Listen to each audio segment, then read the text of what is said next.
was the third call today, interesting enough, on the same subject. So I thought that being the case, I'm of the impression that this particular video is probably recycling again. And your question was one in which others might very well be able to benefit from getting a proper response from as well. So if you don't mind, I wanted to record our discussion so that others might have benefit of whatever dialogue transpires out of it. Would that be all right with you? Yeah, that's fine. Okay, great. So let's do this.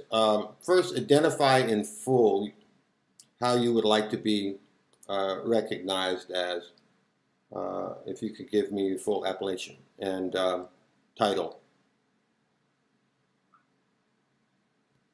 Can you hear me? Yes, I hear you. Okay. Introduce yourself, if you would. Hello, everyone. I introduce myself as Tyrone Adams. All right. What out of what province are you? What region? DC. Okay. District of Columbia. Okay. All right. So your question was an interesting one. And that's the reason for recording this, in view of the fact of having received the same question twice this morning. And it's just around, a little after noon. So it must be a hot topic of some sort. Can you explain to those that might be listening in, looking in right now, what is the nature of the question, and maybe set it up for us?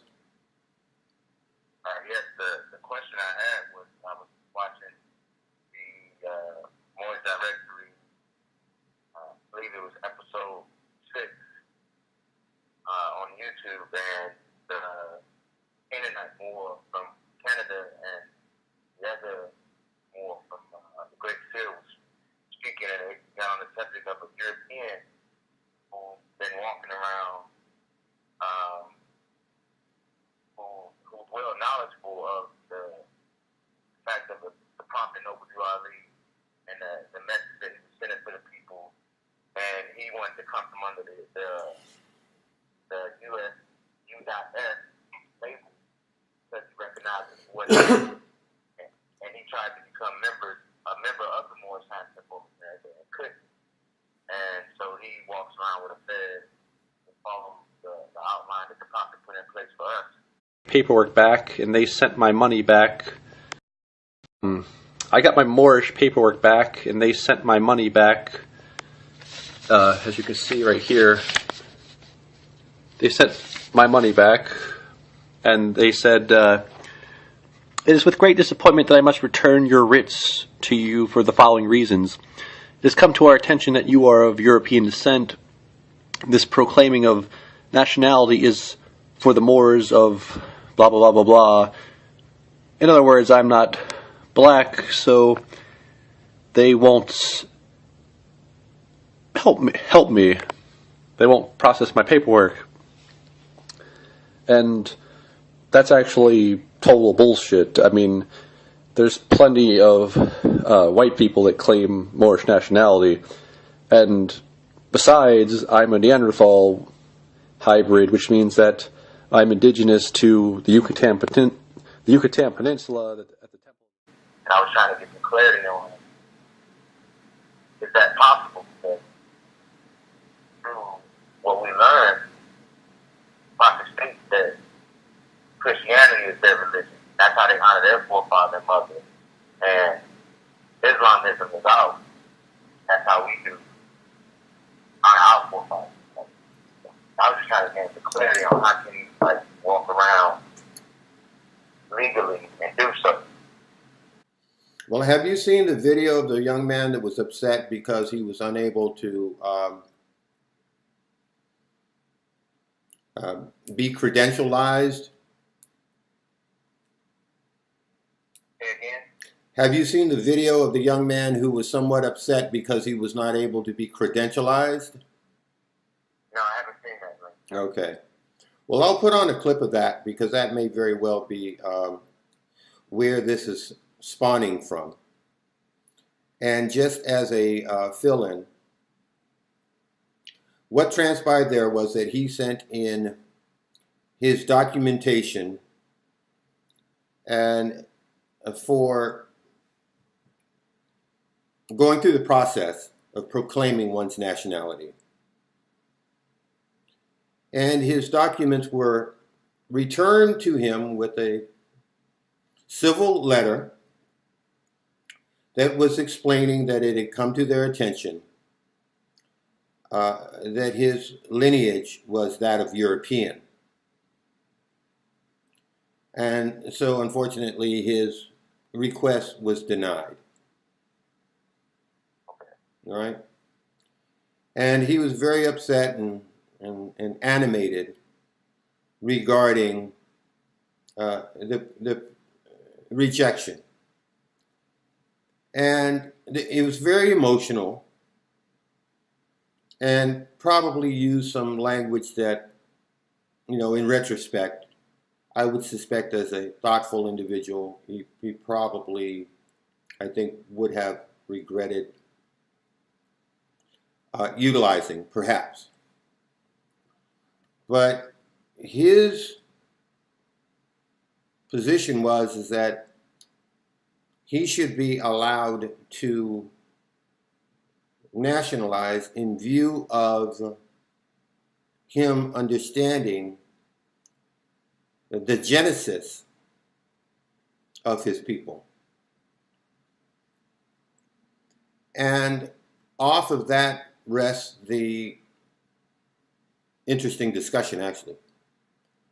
Because as we know, those things which we create, we have a responsibility for, whatever circumstance, condition, or physical reality that we would manifest or bring into fruition, we then have responsibility. We are responsible to one extent or another for whatever period of time, like a parent would be responsible for a child until such time that they became of age where they were able to handle their own affairs as a non-dependent. Correct? Correct. So his position is that since we are responsible of basically his existence, that we should be responsibly providing him with the means, mechanisms, and vehicles, credentials, to have the same leave of the pressures that he feels are being inappropriately placed upon him. And he wants to associate himself with whatever Moorish connection he might have vis-a-vis those matters that transpired in the Yucatan. All right, so with that as being the backdrop, what really has to be defined and differentiated is you have to look at a couple things. And that is, there is a difference between Aboriginal and Indigenous. All right, now, he had an option which he could have exercised. And that would have been to respond not in the manner in which he did with a lot of emotion and going on YouTube and cursing and the rest, but adopted a position that was a bit more civil by responding with a letter stating, his appreciation for them, communicating with him and informing him as to their reasoning for the rejection. And it would be at that time that he would have an opportunity in his follow-up writ to perhaps suggest, since I am not able, under the conditions that you identified, I would not be able to nationalize or proclaim my nationality. Might it be possible for me to naturalize? But that wasn't an option that he chose, because he may have come back, he may have received a favorable response. But in all situations, when you have a plea or request and you're asking someone to bestow onto you something, it's important, and people should take this as a lesson, it's important to ask the right question and be able to identify and differentiate what it is exactly you might possibly be able to obtain legitimately. He may have wanted to make a presentation which identified his understanding of his, that the fact that his lineage is European, and an understanding that it's not aboriginal, okay? But through the fact that his forebearers have existed here since the time of their initial occupation, perhaps, that he feels a level of indigenousness, that he is, as one would say from Washington, that they're a Washingtonian, right? That they are a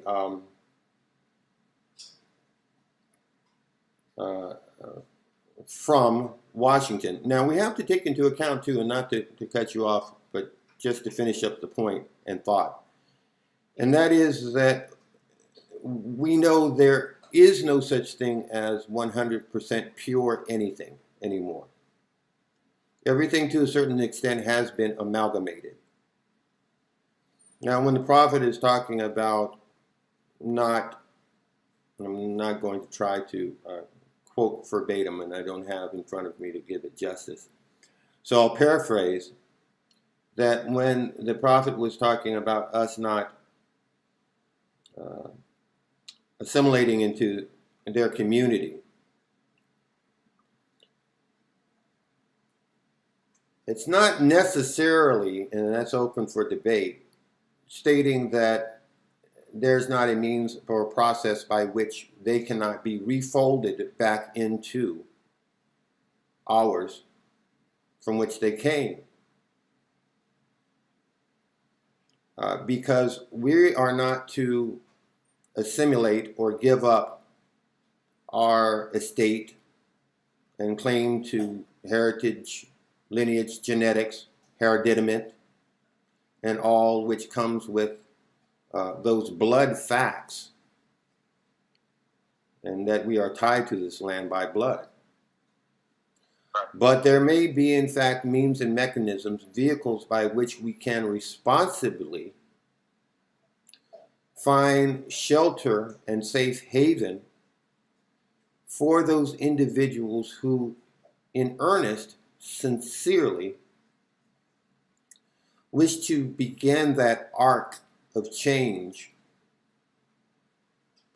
and course correction, that it's possibly through these individuals, keeping in mind, of course, those Thanksgivings and, Trail of Tears and the realities of history that we are faced to remember as to not repeat. But we do have a degree of responsibility to have earnest dialogue over, to start the debate and conversation regarding these important matters. Because with the uplifting of fallen humanity, it has to be discussed as to whether or not all will be uplifted to the same degree. And whether in fact we are looking for actual equality in that process that we will be the governance over. But see, I thought that their founding fathers were what is it, George Washington, Thomas Jefferson, and I can't remember exactly the other two. Is it Benjamin Franklin and somebody else? Yeah, you're talking about those that they call their founding fathers. Yes. Mm-hmm. I thought that that was their way to get correct here. I thought that was their way to get correct, even though they can't. You're saying you're saying in essence, and correct me if I'm wrong, you're saying basically for them to reanimate or reestablish basically their correct republic. Yes. Okay. Well, one thing we do know is that power does not give itself up freely. Also, we understand that there are means and mechanisms, and those things that one might even be able to debate were operatively, even though it was, utilizing, some science that was, I guess you could call it trickery when you're dealing with compounded interest. You're having a situation set up where, in fact, by science, it's just like Noble Drew Ali understood the importance of the term science being placed in the term within the title of the temple, because we know that if one person, 5, 10, 15, 20, 100 people do something by the same scientific means and modem of operation, then they will receive the same result. So it's through that logic that bankers had established an understanding that they just basically had to set into effect certain agreements, rules, and of contract, and then set their clock as to when exactly that entity, the republic, was going to fall into receivership because of their inability to dig out of the accumulated compound interest. And that those who were shuttling through quickly out at Jekyll's Isle, off the coast of Georgia, the agreement for the bankers to take over, that was a calculated strategy which created the scenario that all have found themselves in. And while we're at the point, matter of fact, I wanted to toss this in for those that might be listening. When we're talking about citizenship, we also have to understand that the Supreme Court, their Supreme Court, had stated that there is no obligation for their law enforcement to protect the individual. They, by extension, of course, is a part of that governance. And for a government to say that they are not responsible for protecting their citizens, the individuals who are the citizens, the people, then basically what they're saying is that they are nullifying citizenship, because citizenship is a contract. It's an agreement that basically states that someone is going to be giving of their allegiance in exchange for protection. It's a two-way street. So if someone is giving on one side their allegiance to a nation or a government in exchange for protection, and then that government says, well, we do not have an obligation to protect the individual, then would that individual have an obligation to continue giving of their allegiance?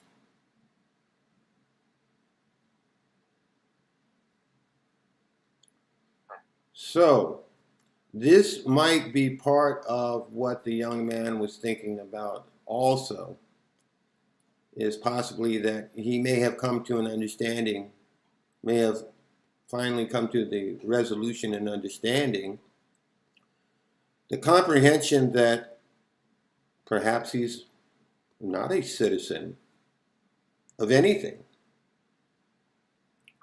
and that he needs to align himself with what he perceives to be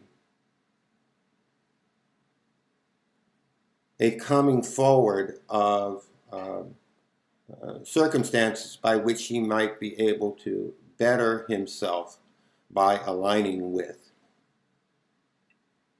And I'm of the opinion that at a minimum, those discussions should be began in earnest. And in fact, there are means and mechanisms being put into place as we speak that are going to be addressing these sort of things and other very important matters regarding operative infrastructure from which proper governing bodies can operate on behalf and for the betterment of the people which whom make up that body.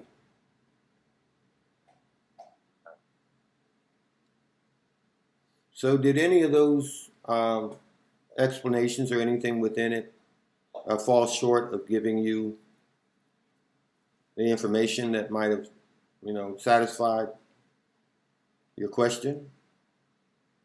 No. Like I always say, brother, everything you share is it's very enlightening. It's a pleasure. So by no means necessary. No. Okay. And like I said, I truly and greatly appreciate everything that you do and say, because I think it helps a lot of Moors out there get a true understanding of things that we at times we struggle with, especially if you're new in the movement of the Moorish Scientific of America. It definitely enlightens me. Right. And we have to keep in mind also that the the temple is the temple, okay? And it is inside of or a part of the movement. That it does not define the movement. And that its important role as a body is a spiritual one, but of course all governance should be firmly anchored on a spiritual base, firm foundation. But we should not get mixed up in thinking that they are one and the same. But do understand the very important and critical role that they have to play. It's one half of the coin. And the clear separation between church and state, once established needs to have a very porous interfacing of the two, so that it is a unification or reunification and reanimation of joint powers, so to speak, that will allow for the most optimum degree of functionality.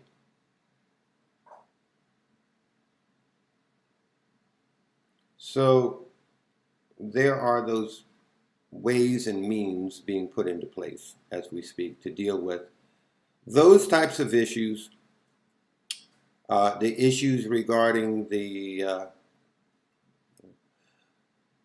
Moabites' human rights not to be abused, as was in episode 7, and I think I'll place this as episode 8. So as a follow-up, and I'd like to also ask that you, in your circle, your circle of youth, that youth energy also began to have that conversation with respect to how very important it is, because when you called initially, your first statement was how important it was to make that proclamation regarding the fact that Moors are not supposed to be putting their hands on females for any reason, shape, or form. And so what I'm saying is that I would be appreciative of you and all who might be listening to have within their particular bodies and groups that same conversation, so that it is not, these types of things are not closeted. That would be no difference than the pedophiles in the Catholic Church being shuttled around, cloaked or protected. Yes, I agree. Because what is immorally inappropriate should not be allowed to exist in the light of day. Exist, period. To be sanctioned in any form. It needs to be eradicated. Point blank.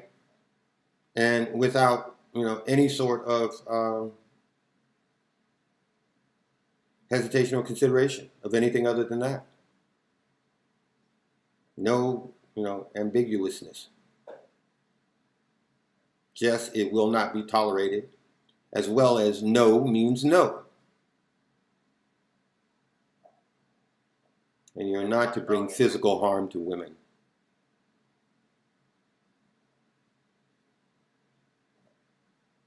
So I appreciate you expressing that.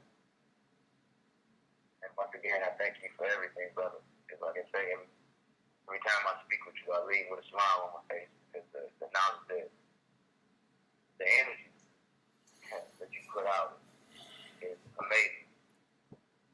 And that I truly believe that any more listeners should definitely take heed to what you speak of, and if anything, go to your website and truly understand what can be done and what will be done, as long as we all put forth the effort. Well, I always appreciate your kind words, and I mean that sincerely. I don't say this, just as a phrase. I am sincerely honored, and I'm quite fortunate, so very fortunate to have been provided by the grace of Allah the ability to have the information and to be able to respond appropriately. And that's simply by the grace of Allah, nothing that I earn nor necessarily deserve, but I'm truly thankful for. And I'm just as thankful for the youth community, and those active Moors who are putting in their time and energy, assisting in the, how could I put this, stabilizing of the fledgling infrastructures which are coming into being. And I appreciate you mentioning the MoorishDirectory.com, because it is a very important aspect, I believe, of an institution that has the best welfare of our people at heart. So thank you very much. You're welcome, and I say, I have a lot of clarity after this, and I hope it did help other Moors grasp or understand if they did not understand. And as well, I pray for my also and our Holy Divine Prophet, Noble Ali. Absolutely. He's been a very, very, very great person in my direction. Absolutely. Well, I'll tell you what. You know, positive coalitions on every opportunity are always great. And you know, this is an example. This one-on-one conversation is an example of how we can, through these stages, phases, these increments, in fact, find our way to bringing into fruition those things in which the prophet foretold. And this, in fact, is the time when those possibilities can be realized. And we can begin the process of moving from the purely academic discussions, teachings, and all of those great you know, study groups and the rest, family reunions and things of that nature that need to continue to be proliferated and expanded by all means, but now also begin the process of implementation, in that this is the application era. We have moved through and are still in the information era, but we're now in that extended portion in which we need to begin applying that which we've learned. Case in point, on the MoorishDirectory.com's call to action page, as you know, there is a writ there that is extremely transformable. It can be applied to a great many things. Right. And it's by utilizing such language that allows for others to not only educate themselves, but also to be armed with the verbiage required in order to articulate that which they need in an appropriate manner to obtain it in a reasonable course of time. Because a lot of this stuff is very time sensitive that people are dealing with. And also, I would like to bring up too that another thing that I appreciated from the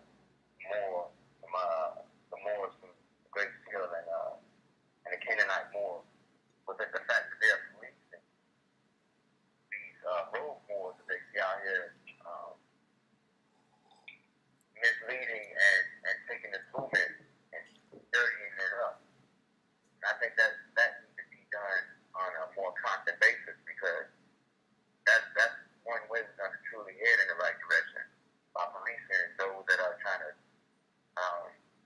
shed a negative light on the prophet, or the prophet brought us. Right. Well, I certainly agree with you with respect to both of those groups, as well as I truly appreciate those individuals as well spearheading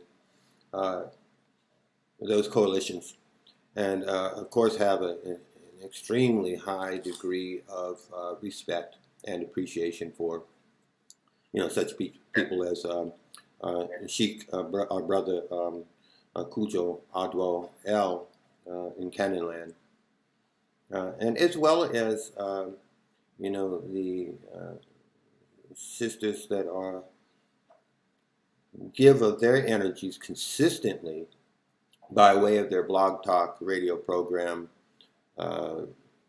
the Eyes Wide Open Moorish History School, which can be accessed, and they're very accessible for communications on each Tuesday evening. I believe it is at 9:30, which one should always try to call in a little bit earlier so they can get in the queue. But it's not hard to Google and get the rest of the information off of that. And as we know also, and not to exclude Brother Ms. Marine, who in fact is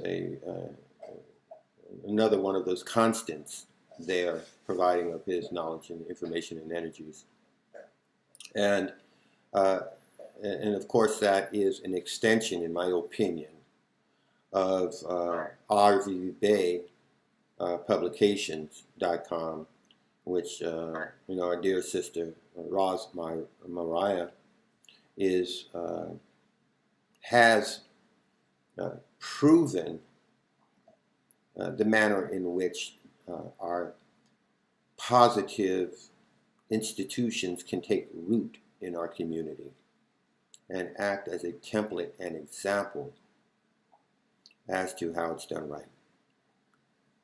She's done a fantastic job, and from what I've seen, has no intentions on lighting up, or lessening in any way, shape, or form.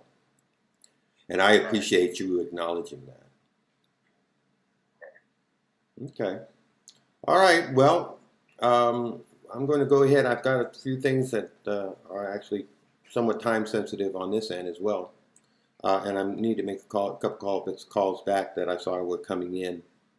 Brother Nun Najee L, who is another one of the young generation who has been extremely instrumental in assisting on all fronts, as well as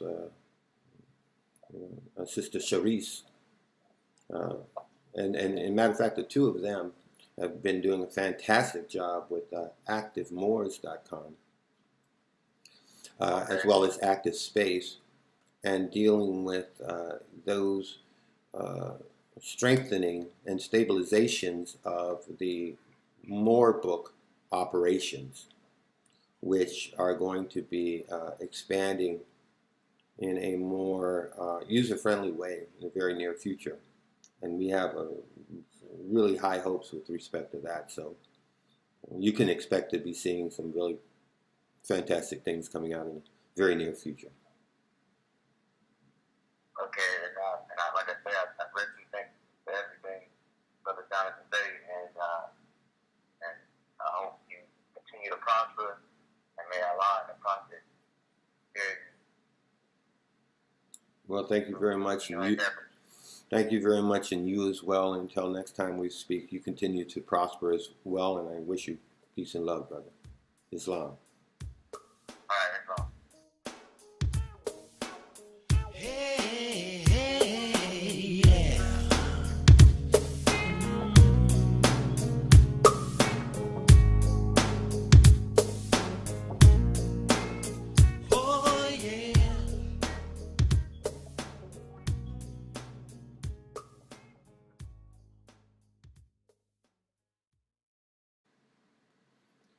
So, if you don't mind, I wanted to record our discussion so that others might have benefit of whatever dialogue transpires out of it. Would that be all right with you? Yeah, that's fine. Okay, great. So let's do this. First, identify in full how you would like to be recognized as, if you could give me your full appellation and title. Can you hear me? Yes, I hear you. Okay. Introduce yourself if you would. Hello, everyone. I introduced myself as Tyrone Adams Beys. All right. Everyone, What out of what province are you? What region? DC. Okay. District of Columbia. Okay.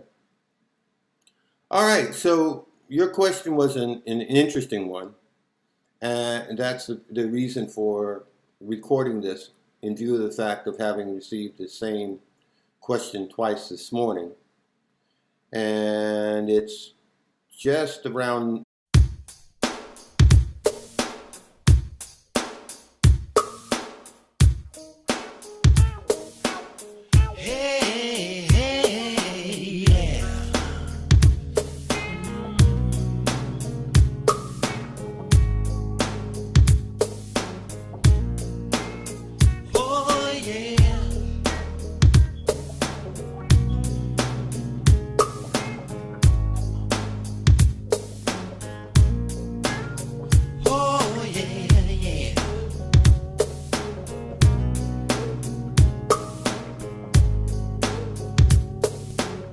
your call was the third call today, interesting enough, on the same subject. So I thought that being the case, I'm of the impression that this particular video is probably recycling again. And your question was one in which others might very well be able to benefit from getting a proper response from as well. You know, a little after noon. So it must be a hot topic of some sort. Can you explain to those that might be listening in, looking in right now, what is the nature of the question and maybe set it up for us? Yes, the question I had was, I was watching the Moor Directory, I believe it was episode 6 on YouTube, and the Canaanite Moor from Canada and the other Moor from the Great Seal was speaking, and they got on the subject of a European who's been walking around, who's well knowledgeable of the fact of the prophet Noble Ali and the message that he was sending to the people, and he wanted to come from under the U.S. U.S.